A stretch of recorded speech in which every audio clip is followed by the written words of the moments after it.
RJD अगर आपको ticket देगी तो आप क्या चुनाव लड़ेंगे? हम बाप माई के पार्टी से चुनाव नहीं लड़ेंगे। मनीष कश्यप जी के ई बयान बाटे कि हम माई बाप पार्टी के चुनाव से ना लड़ें, मतलब माई बाप पार्टी के चुनाव से हम ना लड़ें।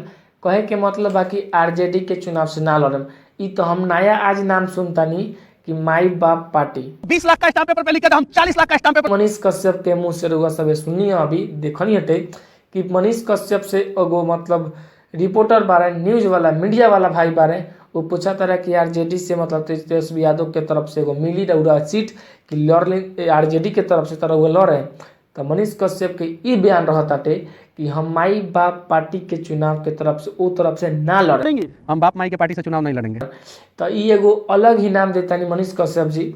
हो सकता कि मतलब कुछ पहले वाला मैटर लखटे, लेकिन मुख्यमंत्री के बेटा है तो उनका बात सुनिएगा। हम एगो गरीब का बेटा है कैसे कि रुआ सब के पता हो कि मनीष कश्यप जी बीजेपी के मतलब नेता भी बने, चाहे जे भी बने कोई बीजेपी के सरकार योर से ही बने। कैसे कि आरजेडी में से बने वाला कोनो संभावना नहीं है, सीट मिलो या चाहे ना मिलो। अगर मिली भी तो मनीष कश्यप के ई बयान बा कि हम आरजेडी के तरफ से ना लड़ें। तो भैया कोनो जोर जबरदस्ती नहीं है। अगर केहू नहीं लड़े के चाहत तो केहू का ना ही लड़वाए के चाहिए। अगर रौरा इच्छा नहीं करत कि हम आरजेडी के तरफ से लड़ी तो बिल्कुल हम कहतानी कि नहीं लड़ला के जरूरी। अगर वह मन करता है बीजेपी के तरफ से लड़के, बिल्कुल जाए बीजेपी में लड़ी, कोनो दिक्कत नहीं है।